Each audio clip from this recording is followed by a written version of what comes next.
Question दिया गया आपका x plus y equal to 4 and x minus y minus की 1 इक्वल टू 0 को प्रतिस्थापन से हल करो। प्रतिस्थापन का मतलब होता है अपना स्थान किसी को दे देना। तो ये इधर चला जाएगा तो क्या हो जाएगा 4 माइनस की बाई। इसको समीकरण अगर 1 बनाए, इसको 2 बनाए, तो फिर इसको क्या बना देंगे 3। ठीक है ना। अब जहाँ पे x होगा वहाँ पे क्या रख देंगे बाई माइनस 4। तो आप लिखेंगे सबसे पहले समीकरण 2/3 से। आप बात को समझिए, दो समीकरण क्या है x माइनस बाई माइनस की 1 बराबर 0। जहाँ पे x है वहाँ पे क्या लिखेंगे 4 माइनस की बाई। यहाँ पे लिख दीजिए, देखिए 4 माइनस की बाई और इधर क्या लिखा माइनस की बाई माइनस का 1 बराबर 0। ये 4, अच्छा पहले इधर देखिए 4 से ये बन गया 3 और ये एक बाई कितना होगा माइनस की 2 बाई बराबर क्या होगा 0। तो यहाँ से अगर ये इधर जाएगा तो माइनस की 2 बाई बराबर माइनस की 3, 2 का गुणा क्या हो जाएगा बाई बराबर हो जाएगा माइनस की 3 बटे माइनस की 2, माइनस माइनस प्लस हो जाएगा, बाई बराबर आपका मान निकल के आ जाएगा 3 बटे 2। इतनी चीज़ समझ में आ जानी चाहिए, बताओ ठीक है कि नहीं। आप लिख देंगे समीकरण किससे, जब इस प्रकार हल करेंगे तो हमेशा इस समीकरण का यूज करेंगे। कौन सा समीकरण 3 से। 3 को लिया x बराबर क्या हो गया 4 माइनस की बाई। तो x का मान क्या है बाई, x का मान तो पता नहीं, 4 माइनस की बाई का मान है 3 बटे 2। इसका इधर गुणा करेंगे तो आपको पता होना चाहिए 1, 2 एकम 2, 2 दूना 4 दूनी 8 माइनस की 3 एकम 3 x, और x बराबर निकल के आ जाएगा 5 बटे 2। इस प्रकार वैल्यू होगी। अगर हमसे कोई ये बोले कि भाई साहब ये चेक तो कीजिए क्या सही है कि गलत है, तो आप इस x और y को वैल्यू उठाइए, यहाँ पे रख दीजिए। कहाँ पे x प्लस का y बराबर क्या लिखा था 4। एक बार इस वैल्यू को यहाँ पे रखिए, x का मान क्या है 5 बटे 2 और प्लस का 3 बटे 2। और इसको अगर मैं हल करता हूँ तो देखो एलसीएम तो 2 आ जाएगा, 5 3 8 हो जाएंगे, भाग देंगे कितना आ गया 4। आप बताइए इधर भी तो कितना लिखा था 4 ही, तो दोनों पक्ष कैसे हो गए बराबर। इसके लिए मेरा क्वेश्चन का आंसर क्या निकला है सही निकला है। ठीक है, देखिए एक बेहतर क्वेश्चन है भाई, बेहतर क्वेश्चन लिखा है 2 मित्र एक अनी और एक बीजू है कि आयु में अंतर 3 वर्ष है। अनी के पिता धर्म की आयु अनी की आयु से 2 गुनी है। बीजू की आयु अपनी बहन के कैथी की आयु की 2 गुनी है। के नहीं है, हाँ कैथी की आयु की 2 गुनी है। कैथी और धर्म की आयु का अंतर 30 वर्ष है। अनी और बीजू की आयु ज्ञात कीजिए। तो इसी को मैं मान लेता हूँ, माना अनी व बीजू की आयु क्रमशः का मतलब समझ रहे हैं सब लोग। क्रमशः का मतलब पहले जो लिखा है अनी, बाद में लिखा बीजू। x बाई वर्ष है, मतलब एक में बाई वर्ष नहीं, x बाई वर्ष है, दोनों वर्ष में बाई वर्ष है। बस छोटी सी चीज लिखी जो हमेशा लिखते हैं प्रश्नानुसार। और फिर एक और शब्द मैं लिखता हूँ तो उसको भी लिख लीजिए, क्या ही दिक्कत है। Case first. पहली बात इसलिए क्या कही है भाई, पहली बात कही गई है कि 2 मित्र अनी और बीजू की आयु में अंतर, मतलब इन दोनों को आयु को अगर घटा दें तो बताइए अनी और बीजू, तो अनी कौन है पहले, बीजू कौन है बाद में, तो अनी कौन है x, बीजू कौन है बाई। बोला दोनों को जब घटा दिया जाता है तो कितना मिलता 3 वर्ष। तो पहला समीकरण बन गया 3 बन गया। बताओ इतना तो बन गया। अब आगे बनाते हैं, आगे कैसे बनाते हैं केस सेकेंड। दरअसल केस सेकेंड में बहुत सारी चीजें हैं, उसको समझे। चलिए आते हैं समझते हैं क्या लिखा है। अनी के पिता धर्म की आयु, अगर मैं यहाँ पे लिख दूं धर्म की आयु, धर्म की आयु क्या कह रहा है अनी की 2 गुनी है, मतलब अनी की आयु कितनी है x की 2 गुनी। किसकी आयु है, ये किसकी आयु हो गई धर्म की। क्या बात समझ में आई। इतना ही लिखूं। अब मैं आता हूँ बीजू की आयु अपनी बहन कैथी की आयु की दोगुनी है। यहाँ पर किसकी आयु दोगुनी है? बीजू की। अगर मैं लिखूं कैथी क्या समझ में आ गया? या ऐसे लिखूं, देखो मैं लिख दूं कैथी और मैं लिख दूं बीजू। अब मुझे केवल इतनी सी बात बता दीजिए कि दो गुना कौन है? बीजू। तो दो गुना ये है ना, दो गुना कौन है? बीजू। तो ये बताओ, दो का गुणा इधर कर दे तो दोनों कैसे हो जाएंगे? बराबर हो गए कि नहीं? अब मैंने कहा कैथी की आयु तो पता नहीं, लेकिन बीजू की आयु क्या है? 22 तो थी। कितनी थी? 22। दो का गुणा क्या हो जाएगा? भाग। तो कैथी की उम्र पता है कितनी हो जाएगी? 22/2। क्या बात समझ में आई? अगर मैं इसको समीकरण 3 बना दूं 2 और इसको समीकरण 3 बना दूं, क्या बात समझ में? वैसे समीकरण ना भी बनाए तो कोई फर्क नहीं पड़ता है, ठीक है ना? ऐसे ना बनाओ। क्यों ना बनाओ? क्योंकि उम्र लिखी है, कोई समीकरण नहीं है ऐसे।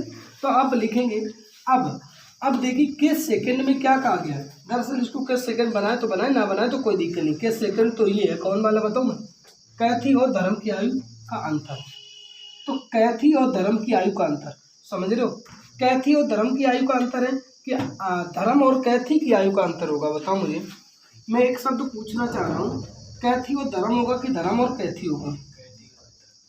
बताओ, कैथी और धर्म होगा, धर्म और कैथी होगा?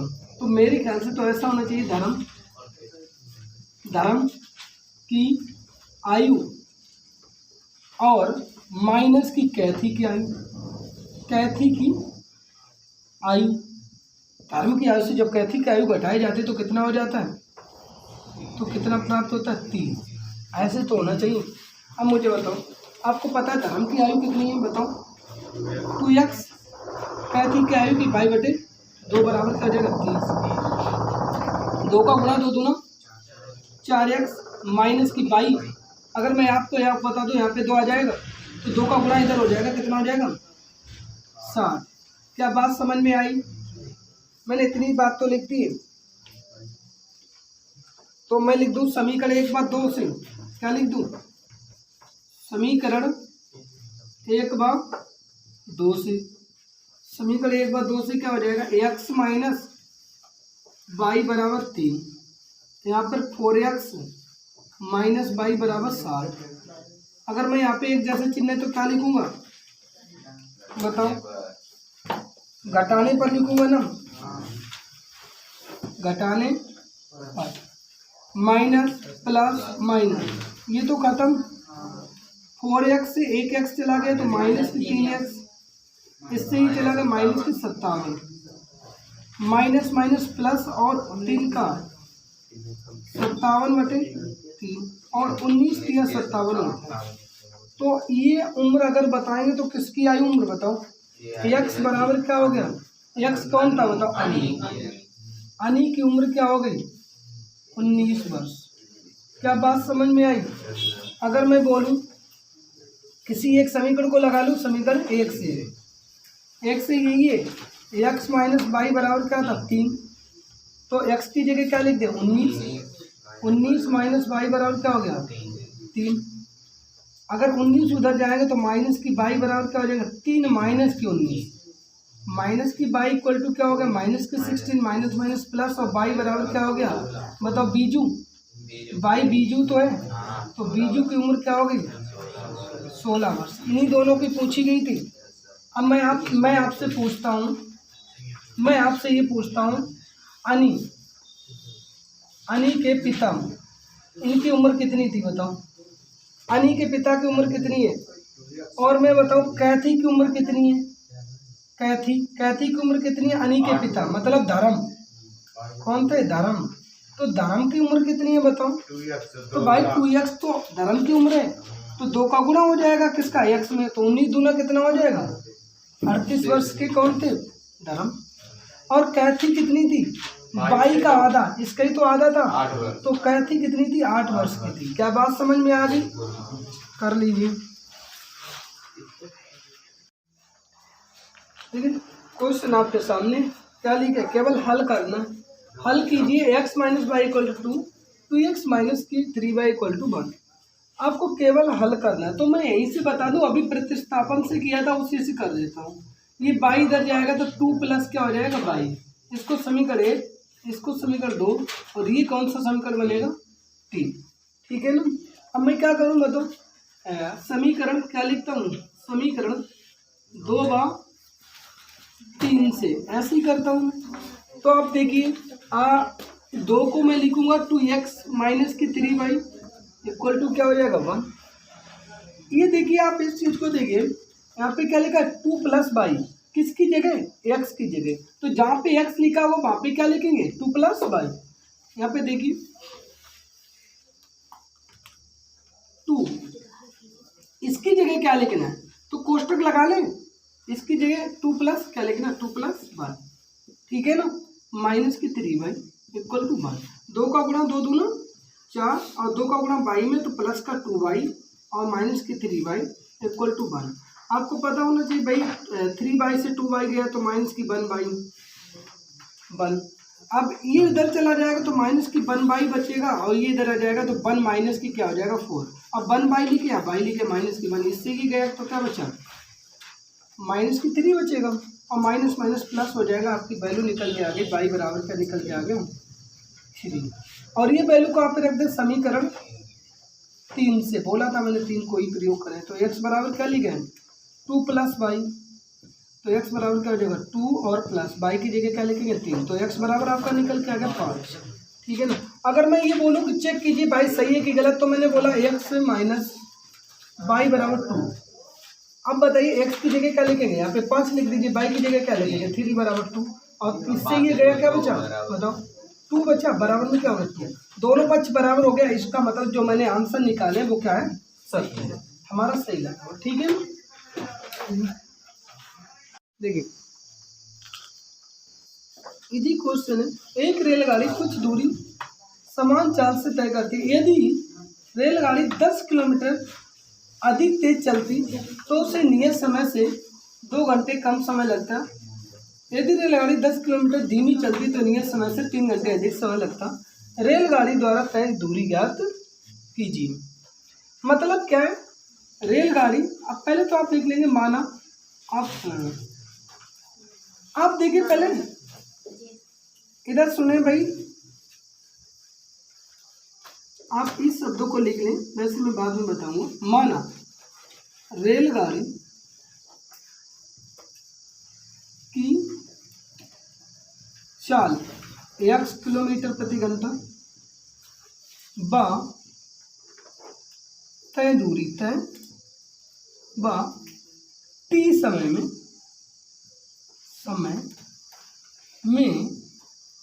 में d दूरी तय करती मैंने पूरा ही लिख दिया। अभी आपको अगर ये नहीं आ रहा तो कोई दिक्कत नहीं है, अब समझिए।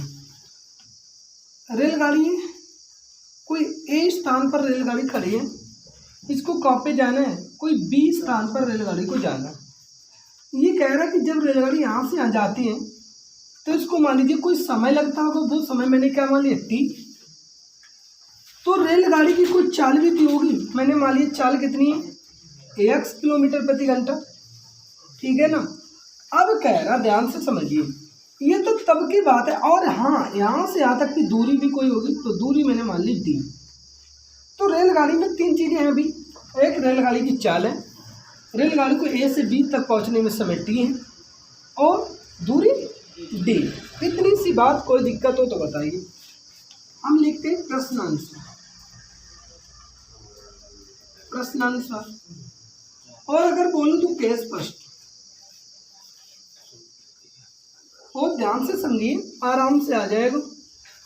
ये कह रहा है, देखो हमने आपको बताया कि आपको केवल एक चीज ध्यान रखना है। एक सूत्र होता है, समय बराबर क्या होता है दूरी बटे 4। ठीक है कि नहीं बताओ, समय बराबर दूरी बटे 4। अब मैं ये कह दूं आपसे समय कि जब रेलगाड़ी अपनी समान चाल से चलती है, एक समान चाल से चलती है, तो बताइए समय कितना लगता है t, दूरी तय कितनी करती है d, और चाल कितनी होती है ax। तब के लिए जब सामान्य चाल से रेलगाड़ी चलती है तो ये होता है, लेकिन इसको हमें नहीं लिखना है। इसने जो कंडीशन कही उसको सोचिए और समझिए।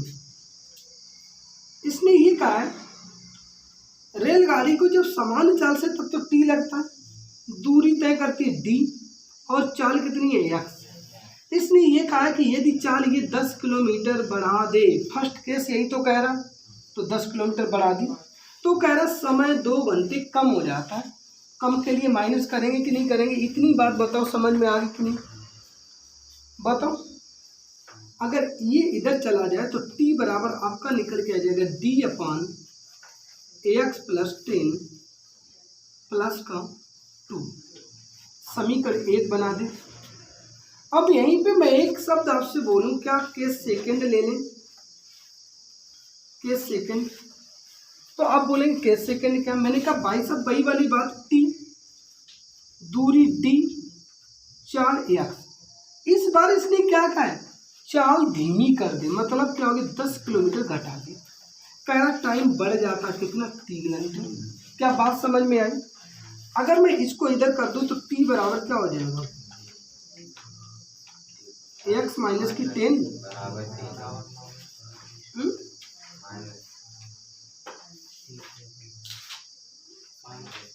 माइनस की 3, और समीकरण क्या हो जाएगा 2। देखो अब समीकरण 2, एक यहां से आपका सूत्र पता है कौन सा बनना चाहिए था, t बराबर d/x बनना चाहिए कि नहीं बनना चाहिए, यही तो बनेगा। अब देखो मैंने 2 समीकरण बनाए आपके सामने, गलती तो नहीं हो रही, चलिए ये t और ये t समीकरण 1 व 2 से आप लिखेंगे, समीकरण 1 व 2 से। समीकरण 1 व 2 से क्या होगा बताओ, समीकरण 1 व 2 से होगा कि दोनों ही चालें, वो समय क्या है बराबर।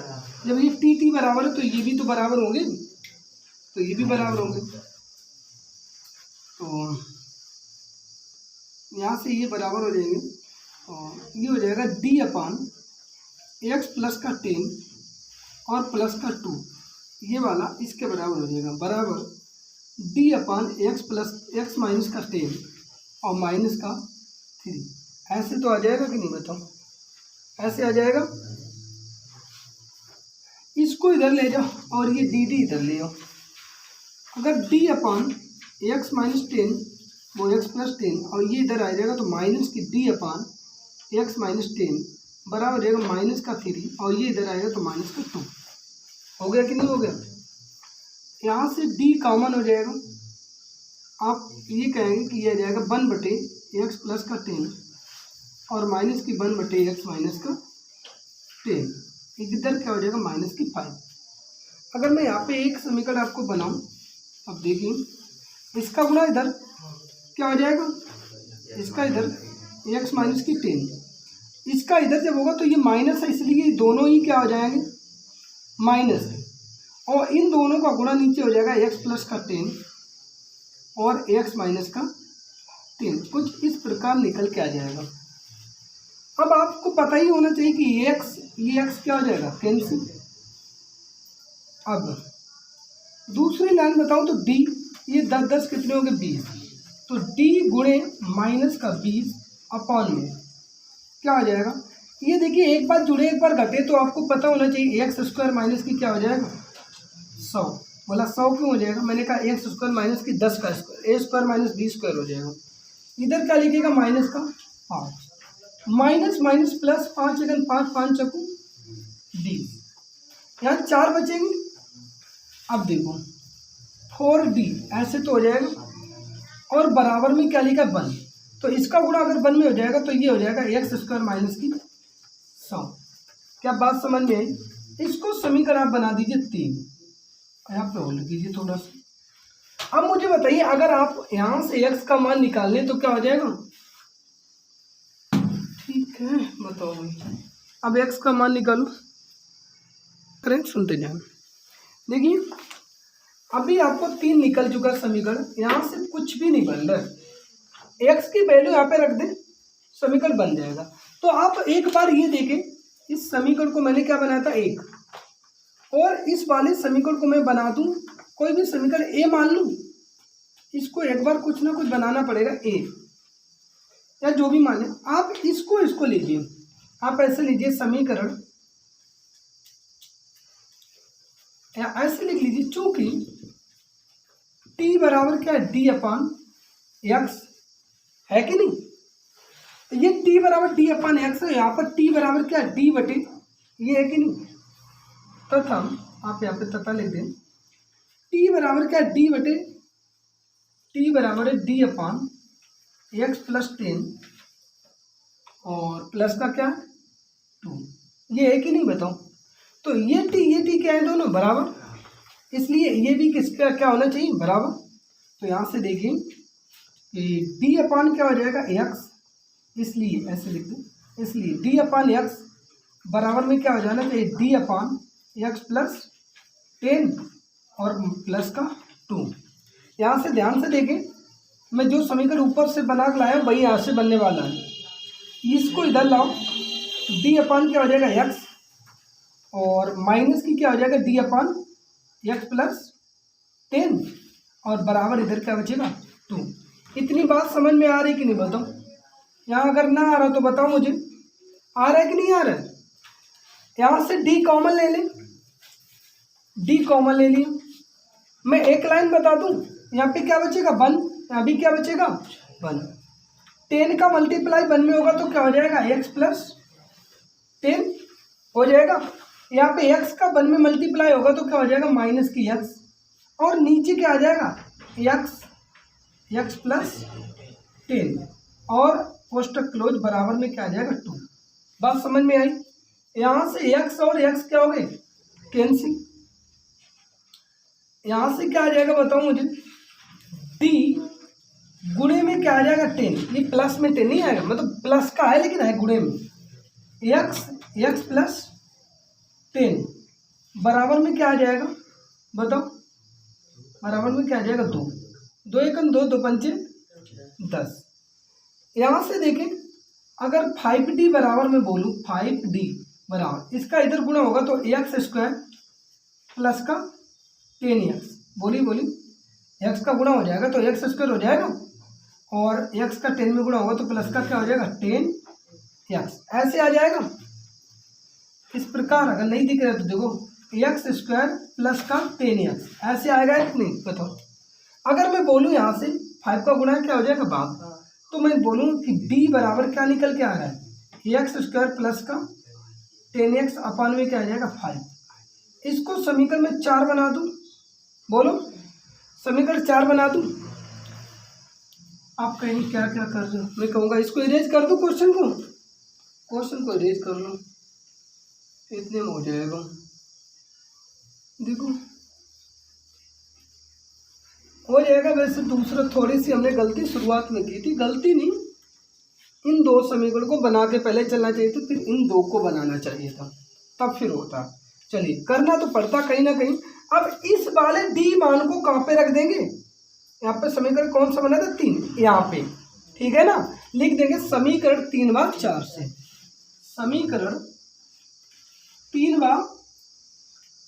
4 से, बस इतनी सी बात है। ध्यान से देख ले, मैं एक बार पुटअप करूं, यहाँ पे 4d लिखा है तो 4 कोष्टक के अंदर d की जगह क्या लिखेंगे एक्स स्क्वायर प्लस 10x अपान में क्या लिखेंगे बताओ 5, और बराबर में एक्स स्क्वायर माइनस की क्या लिखेंगे 100। बोलो यही तो है। अब अगर मैं आपसे बोलूं 5 का इधर गुणा करा दे और 4 का अंदर, देखो 4x स्क्वायर प्लस का 40x और 5 का इधर करा दे बराबर 5x स्क्वायर, 5 का इधर हुआ तो 5x स्क्वायर अब माइनस की 5। क्या बात समझ में आई। इन सभी को इधर ले जाऊं ध्यान से देखिए, इन सभी को इधर ले जाओ तो इधर क्या बचेगा 0। ध्यान से देख लीजिए, ये 4x² इधर जाएंगे तो ये भी प्लस के हैं, ये भी प्लस के हैं, ये इधर जाएगा माइनस का हो जाएगा। 5 से 4 चला गया तो x²। बात समझ में आई? माइनस की 40x माइनस की 500, इसके क्या करने पड़ेंगे गुणनखंड। गुणा करने 500, घटाने में क्या आना चाहिए 40। बताओ घटाने में आएगा कि जोड़ने में? यहाँ पे माइनस लिखा है तो किसमें आएगा घटाने में। तो बताओ कैसे आएगा भाई? 500 गुणा करने में जोड़ने घटाने में कितना आना चाहिए? बताओ मुझे जल्दी से बता दीजिए फटाक से, कोई 2 संख्या बता दीजिए जिनका गुणा कितना हो जाए, बोलो। अच्छा 42 से 8 चले गए तो 8 गुनी 16, ये तो बनेगा नहीं। अच्छा 10 गुनी 40 तो कितना हो जाएगा? 400 हो जाएगा। जल्दी बताइए क्या? 10 गुने 50। हम आज हाँ ठीक तो बन तो रहा है। चलिए ये हो जाएगा x² माइनस की 50x और प्लस का 10x। समझ रहे हो? ज्यादा वाला ये वाला चिन्ह आएगा, कम वाले के आएंगे दूसरा चिन्ह। माइनस की 50 गुणे क्या आ जाएगा 10। ये 0 इधर कर दे, यहाँ से कॉमन ले लिया x माइनस क्या हो गया 50।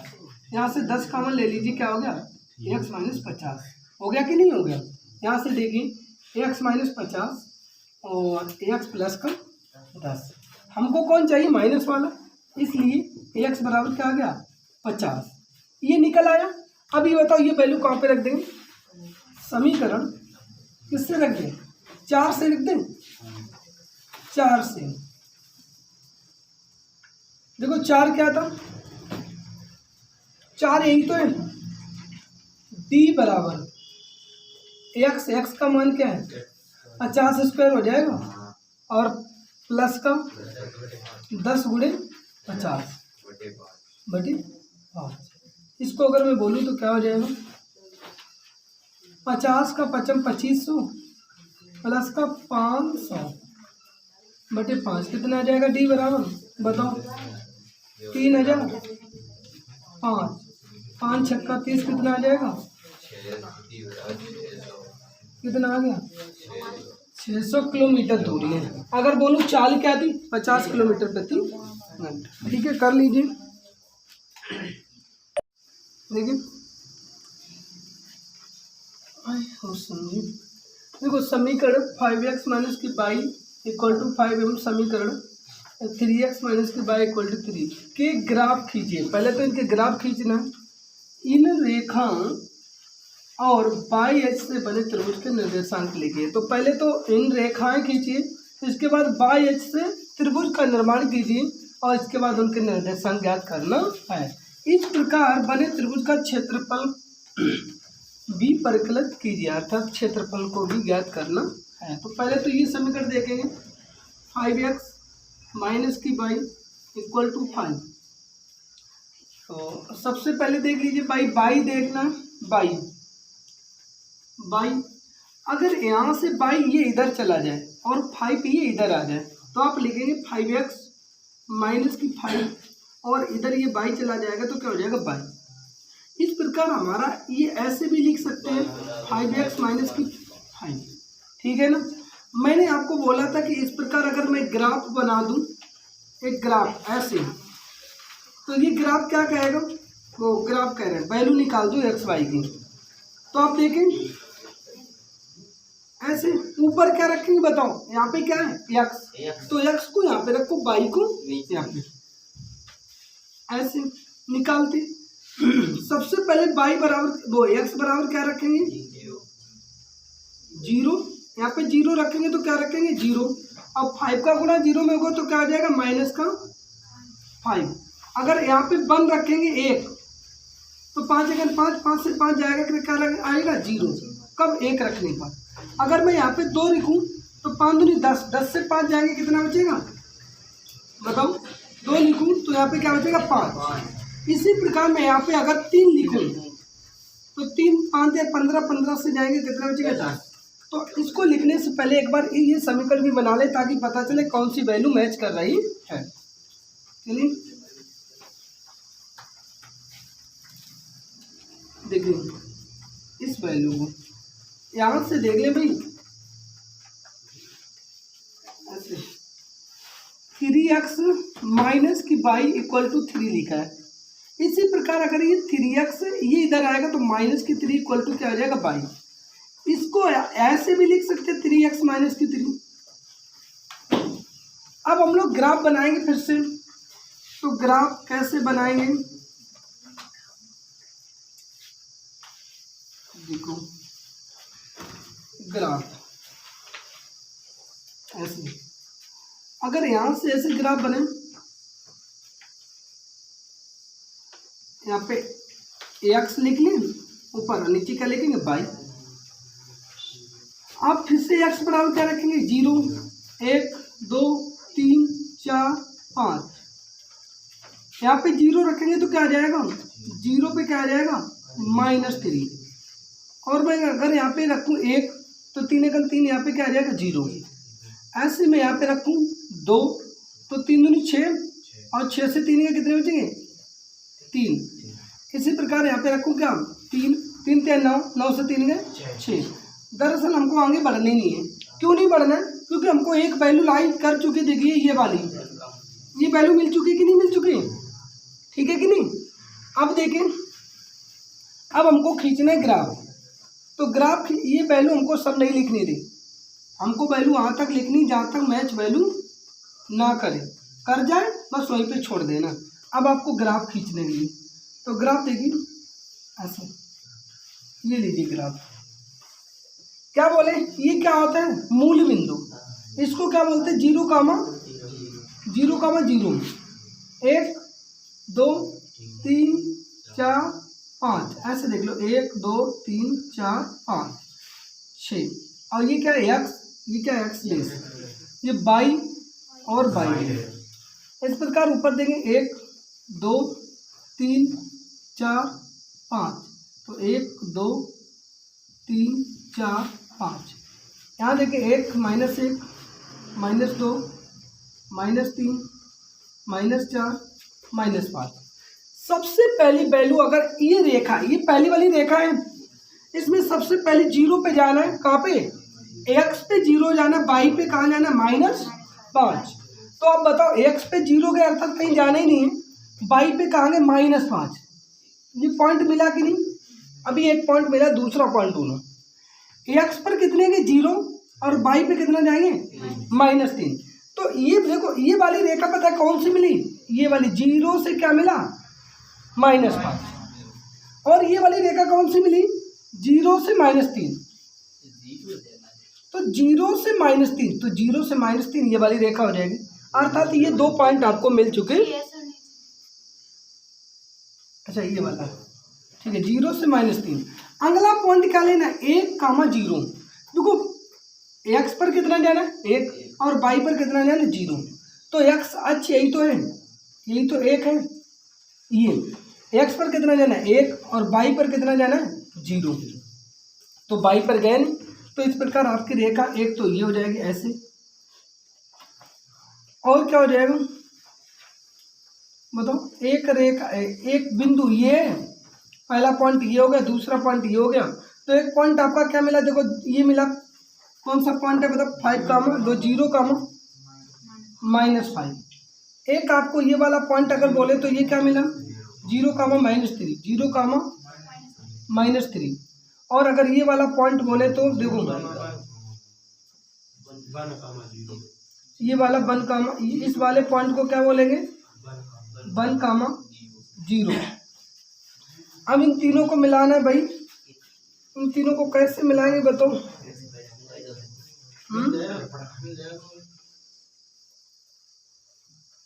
कैसे, ऐसे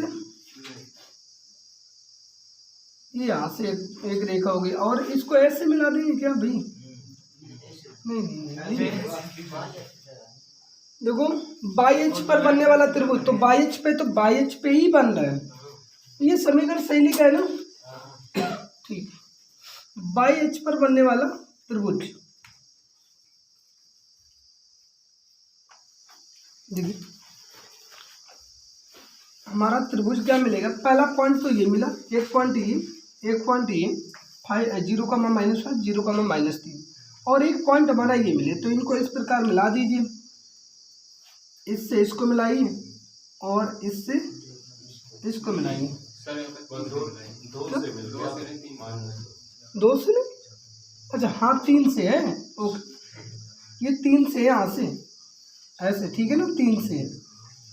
तो इस प्रकार हमारा ये त्रिभुज बना। और ध्यान से सुनिए मेरी बात को, ये त्रिभुज बना, इसका क्षेत्रफल ज्ञात करना है। तो क्षेत्रफल कैसे ज्ञात करेंगे, ये टास्क रहेगा। देखो अगर मैं आपको बताऊं, दो त्रिभुज आपको दिख रहे हैं तो समझिए, एक ये वाला त्रिभुज, ये बड़ा त्रिभुज, देखिए जो पूछा गया वो कौन सा त्रिभुज है, वो ये वाला त्रिभुज है, ठीक है ना। लेकिन मैंने एक बड़ा त्रिभुज बनाया ये वाला। इस त्रिभुज को देखिए, अगर मैं बोलूं इनका नाम दे दूं ए बी और इसको दे दूं सी और इस बिंदु को मैं कह दूं ओ, तो आप देखिए त्रिभुज ए बी सी का क्षेत्रफल, समझे। अगर मैं आपसे कह दूं इतनी बात समझ में आ रही है तो बता दीजिए, ये बड़ा वाला त्रिभुज, फिर से मैं कह रहा हूं समझिए, ओ ए सी बड़ा त्रिभुज है। मैं कह दूं त्रिभुज एबीसी का क्षेत्रफल क्या होगा, ध्यान से समझिए। त्रिभुज एबीसी क्या है, ये वाला, यही वाला तो है त्रिभुज एबीसी का क्षेत्रफल। मैं कह दूं बड़े वाले त्रिभुज से ये वाले त्रिभुज का क्षेत्रफल अगर घटा दे तो क्या बचेगा, यही तो बचेगा। तो बस वही लिखना है, त्रिभुज एबीसी का क्षेत्रफल बराबर त्रिभुज ओ ए सी का क्षेत्रफल माइनस का त्रिभुज ओ बी सी का क्षेत्रफल, ओ बी सी का क्षेत्रफल। ये बहुत गहराई से समझने वाली बात है। आप देखिए, मैं अगर इस त्रिभुज का क्षेत्रफल कह दूं तो आपको पता होना चाहिए ये कैसा त्रिभुज बन रहा है, ये वाला। इस त्रिभुज को समकोण त्रिभुज कहेंगे, क्योंकि ये वाले कोण हमेशा कितने होते हैं भाई, ये हमेशा कोण कितना बनता है 90, ये कितना बनता है 90, तो ये 90 और 90 अंश का कोण क्या कहलाता है, त्रिभुज क्या कहलाता है, समकोण त्रिभुज। और समकोण त्रिभुज का क्षेत्रफल होता है 1/2 आधार। आधार क्या हो जाएगा, अगर इसका आधार मैं ये मान लूँ OC गुणे ऊंचाई, तो इसकी ऊंचाई त्रिभुज की, बड़े वाले त्रिभुज की क्या हो जाएगी, OA। बात समझ में आई। माइनस की इस त्रिभुज का भी क्षेत्रफल क्या हो जाएगा 1/2 गुणे आधार, इसका भी आधार क्या है भाई, ये त्रिभुज अगर छोटा वाला मानेंगे तो इसका भी आधार क्या है OC, लेकिन गुणे ऊंचाई, इसकी ऊंचाई क्या हो जाएगी OB, क्या हो जाएगी OB। तो इस प्रकार क्या हो जाएगा 1/2 गुणे OC का मान कितना है 1, OA का मान कितना है 5, यहाँ से यहाँ तक का कितना मान है 5, माइनस की 1/2 गुणे OC का मान कितना है 1 और OB का मान कितना है 3, कितना है 3।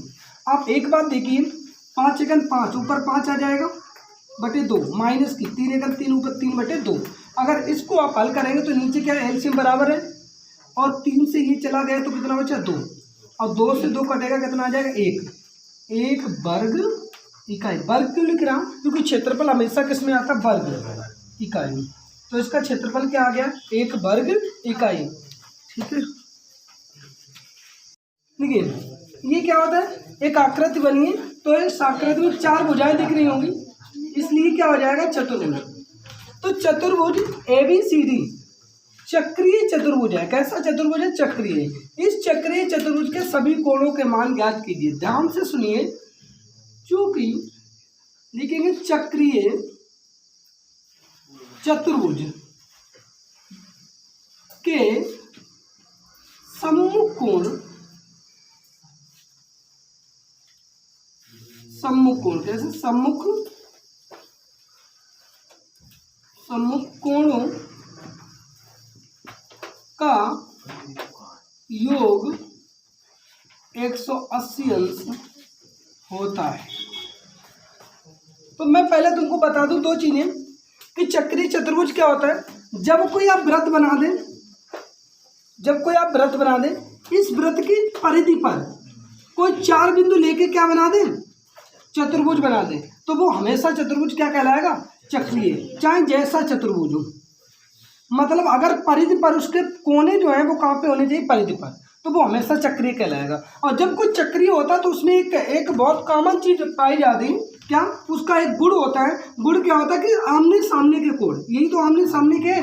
इन कोणों को अगर जोड़ोगे तो कितना उत्तर होना चाहिए 180 अंश। मैं क्वेश्चन अगर दे दूं कि इसका मान 120 है तो बताइए इसका मान कितना होगा, आप कहेंगे 60। क्यों? क्योंकि दोनों को जोड़ने पर 180 अंश होना चाहिए। क्या बात समझ में आई कि नहीं आई?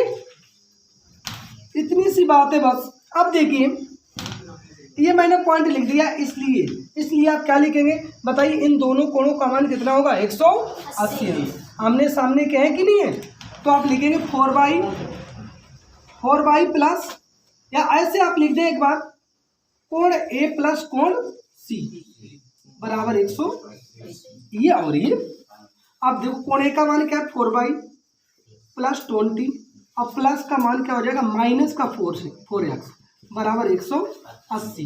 देखो ये इन दोनों को देखिए 4 बाई माइनस की 4x और बराबर 180, ये वाले इधर आ जाएंगे माइनस की 20। बेटा ये यहाँ से 4 कॉमन है तो बाई माइनस की क्या हो जाएगा x, और बराबर यहाँ से ये जाएंगे 160। 4 से इसको काट दीजिए, 4 चौको 16, 40 आ जाएंगे। बाई माइनस की x बराबर क्या हो जाएगा 40। इसको समीकरण क्या बना देंगे तथा अब ये देखिए इन दोनों कोणों का मान कितना होगा 180, तो कोण B प्लस कोण D बराबर 180। अब कोण B का मान क्या है भाई, कोण B का मान है 3 बाई माइनस 5, और प्लस का कोण D का मान है माइनस की 7x प्लस का 5 बराबर 180। आप देखेंगे प्लस 5 माइनस 5 कैंसिल हो गए, और यहाँ से क्या हो जाएगा 3 बाई माइनस की 7x बराबर 180। ये समीकरण 2 ऐसे ही बन जाएगा। अब आप बताइए इन दोनों को अगर हल कर रहे हैं तो लिखेंगे 3 का गुणा इसमें कराने के बाद बाई बाई आ जाएगा, तो लिखेंगे समीकरण 1 में 3 का गुणा करने पर गुणा कर दीजिए। यहाँ पे क्या आ जाएगा, ऐसे लिखेंगे 3x, वो पहले क्या आएगा 3 बाई, और फिर क्या आ जाएगा 3x, फिर क्या आ जाएगा 3 का गुणा करें 3 चक 12 120, और ये वाला क्या हो जाएगा 3 बाई और माइनस की 7 बाई वो 7x और इक्वल टू 180। आप बताइए मुझे ये एक समान है कि नहीं है, ये एक समान है, इनका चिन्ह कैसा है एक समान। तो ये अब यहाँ पे क्या लिखेंगे घटाने पर ये माइनस ये प्लस और ये माइनस, ये तो खत्म हो जाएंगे। ये 7 से 3x गए तो 4x बचेंगे प्लस के, ये इससे चला गया कितना बचा, गलत हो रहा है कहीं, मुझे तो लग रहा है गलत हो रहा है अभी।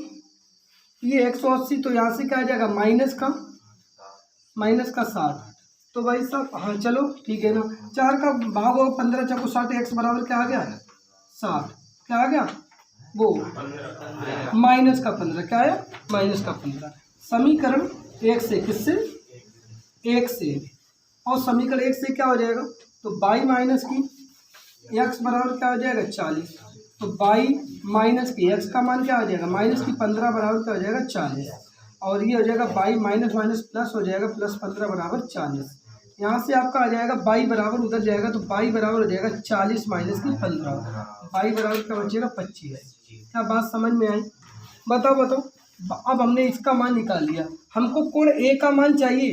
कोण ए बराबर क्या था बताओ मुझे, 4 बाई प्लस का 20, तो अब देखो 4 गुणे बाई का मान क्या निकला 25, तो प्लस का 20, 25 चकू 100 और प्लस का 20 तो कितना हो गया, तो कोण ए का मान जो आपका निकला है, कोण ए बराबर क्या निकला 120 था, 120, 220 नहीं हो सकता क्योंकि दोनों कोणों का मान 180 होता है, तो फिर ये कितना हो जाएगा 120। इसी प्रकार अगर मैं निकालूं कोण बी, और कोण बी बराबर क्या है बताओ मुझे, कोण बी यही तो है, तो 3 बाई माइनस की 5 ऐसे तो है, तो कोण बी बराबर क्या हो जाएगा 3 गुणे 25 और 25 माइनस की 5, 25 किया 75 माइनस की 5 कितना हो गया, कोण बी बराबर कितना हो गया 70। इसी प्रकार अगर मैं निकाल दूं कोण सी, क्या निकाल दूं कोण सी बराबर क्या हो जाएगा, कोण सी यही तो है माइनस की 4x, तो कोण सी बराबर माइनस की 4 गुणे माइनस की 15, माइनस माइनस प्लस हो जाएगा, कोण सी बराबर क्या हो जाएगा 15 चौको 60 प्लस 60, ठीक है ना। तो ये कोण सी का मान आ गया। अगर मैं कह दूँ कोण डी, किसका कोण डी, और कोण डी का मान क्या है माइनस की 7x प्लस का 5, तो माइनस की 7 गुणे माइनस की 15 और प्लस का 5, तो ये हो जाएगा माइनस माइनस प्लस और 15 सत्ते 105 और प्लस का 5, तो ये हो जाएगा 110। कोण डी का मान कितना आ जाएगा 110। आपने सभी कोण निकाल लिए। इसका मान कितना निकला 120, इसका मान कितना निकला, कोण बी का मान 70 निकला, और कोण सी का मान क्या निकला 60, और इसका मान कितना निकला 110। अब एक बार मैं बताऊं आपको बुद्धि, आप बताइए मुझे, इन दोनों का मान 180 होना चाहिए, यही तो बोला था। दोनों को जोड़ो 70 110 कितना हो गया 180, और इन दोनों को जोड़ो 120 और 60 कितना हो गया 180। बस यही तो था चक्रीय चतुर्भुज। देखिए क्वेश्चन आपके सामने, एक कक्षा के विद्यार्थियों को पंक्ति में खड़ा होना है। यदि पंक्ति में 3 विद्यार्थी अधिक होते तो एक पंक्ति कम हो जाती है, यदि पंक्ति में 3 विद्यार्थी कम होते तो एक पंक्ति अधिक बनती है। पहले तो बात को समझिए, या फिर समझाऊं मैं। मान लीजिए विद्यार्थी है, ये स्टूडेंट है, स्टूडेंट कह लें विद्यार्थी। देखो स्टूडेंट है, अब किसी विद्यालय में ऐसे पंक्ति में खड़ा करना है, तो पंक्ति आप समझ रहे हैं, ये तो पंक्तियां होती हैं, बताइए। अब मैं ये कह दूं एक पंक्ति, दूसरी, तीसरी, 4, 5 पंक्तियां हैं, क्या बात समझ पाए। मैं ये कह दूं एक इसमें कितने बच्चे खड़े होते हैं, ऐसे आप दिमाग लगाइए। मैं कह दूं एक लाइन, ये लाइन तो लाइन कह लें या पंक्ति कह लें, इसमें कितने विद्यार्थी हैं 6, तो 6 इसमें भी होंगे, 6 इसमें भी, 6 इसमें भी, 6 इसमें भी। तो मैं ये कह दूं आपसे, बताओ टोटल विद्यार्थी कितने खड़े हैं, बताओ जल्दी बताओ फटाफट। आप ये करेंगे 6 6 दूनी 12 6 3 18 6 24 6 5 30, नहीं ये नहीं करेंगे, आप 6 गुणे 5 करेंगे। अर्थात क्या होती, जितने विद्यार्थी हैं पंक्ति में और जितनी पंक्तियां हैं उन दोनों का गुणा करा दे तो क्या निकलेंगे, टोटल विद्यार्थी निकल आते हैं। बस, क्या बात समझ में आई। तो इसके लिए बता, टोटल निकालने के लिए हमको क्या चाहिए, विद्यार्थी निकालने के लिए हमें चाहिए कि कितनी पंक्तियां हैं और एक पंक्ति में कितने स्टूडेंट हैं। बात समझ में आई। मैं ये किस लिए बता रहा हूं, ताकि ये समझ पाए कि हमको यहाँ पे मानना क्या है। तो आप लिखेंगे माना कि पंक्तियों की संख्या, पंक्तियों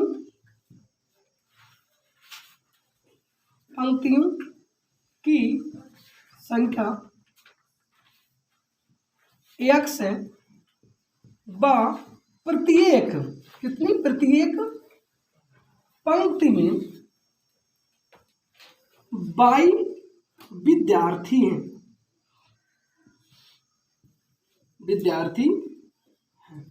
इतनी बात समझ में आई।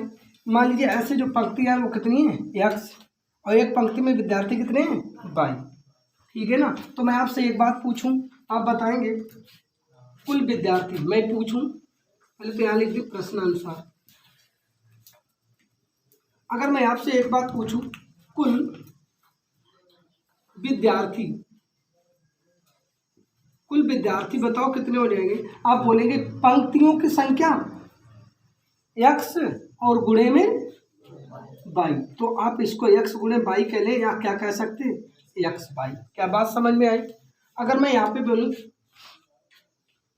केस फर्स्ट बोले या केस सेकंड बोले, आप पहले समझें क्या कहा है, ध्यान से सुनिए।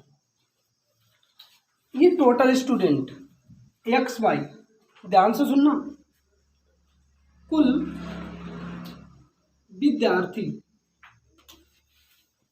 ध्यान से समझिए, बराबर कितने हैं। इसने क्या कहा है केस फर्स्ट के अनुसार, यदि पंक्ति में 3 विद्यार्थी अधिक खड़े होते, पंक्तियों की संख्या क्या है x, कह रहा 3 अधिक खड़े होते तो x प्लस 3 होगा, तो पंक्ति तो एक पंक्ति कम हो जाती, ओ सॉरी गलत कर दिए, मेरी बात सुनो। यदि पंक्ति में 3 विद्यार्थी खड़े अधिक होते तो पंक्ति में कितने विद्यार्थी खड़े हो रहे हैं 22, तो अब कितने खड़े होंगे 3 अधिक। तो कह रहा पंक्ति कितनी थी x, कितनी पंक्तियां कम हो जाती, एक पंक्ति कम हो जाती। और ये क्या है विद्यार्थी, ये क्या है पंक्तियां, बताओ। अब विद्यार्थी और पंक्तियों का गुणनफल क्या कहलाता है कुल विद्यार्थी।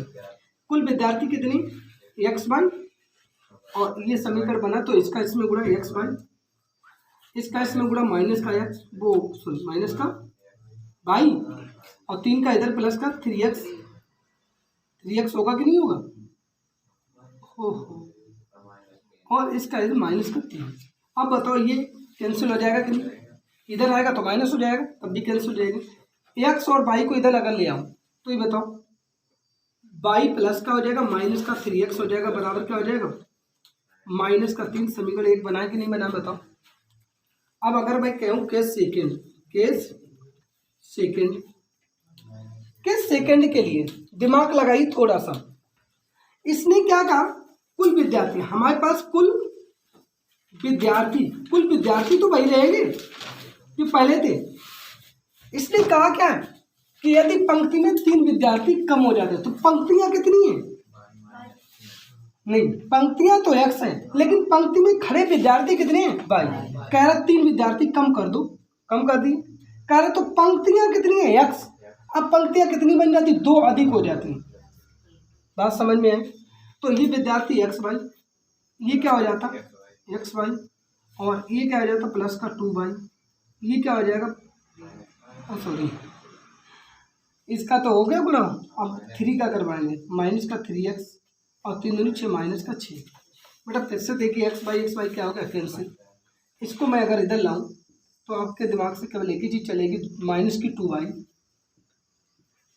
2y और प्लस का 3x बराबर 6, माइनस का 6 है ना, माइनस का 6 है ना, यही तो बचेगा। क्या होगा 3x एक जैसा ना है तो फिर क्या लिख रहे समीकरण 1/2 से कुछ करनी नहीं। y माइनस की 3x बराबर क्या हो जाएगा माइनस का 3, और इसके नीचे ये लिख लो माइनस का 2y प्लस का 3x बराबर क्या हो जाएगा माइनस का 6। अब अगर मैं कहूँ ये देखो ऐसे तो कैंसिल आउट हो जाएंगे, तो ये 2x ये 1x प्लस का होगा तो माइनस का y बचेगा, और ये जुड़ जाएंगे तो क्या हो जाएगा माइनस का ना माइनस प्लस y बराबर क्या हो गया 9। अर्थात ये क्या हो गया एक पंक्ति में खड़े विद्यार्थी। और समीकरण कौन सा लगा लें एक से y माइनस की 3x बराबर माइनस की 3, इसको देखिए भाई y 9 माइनस की 3x बराबर माइनस की 3। ये 9 इधर जाएंगे तो माइनस की 3x बचेगा, माइनस की 3 और माइनस की 9 हो जाएंगे।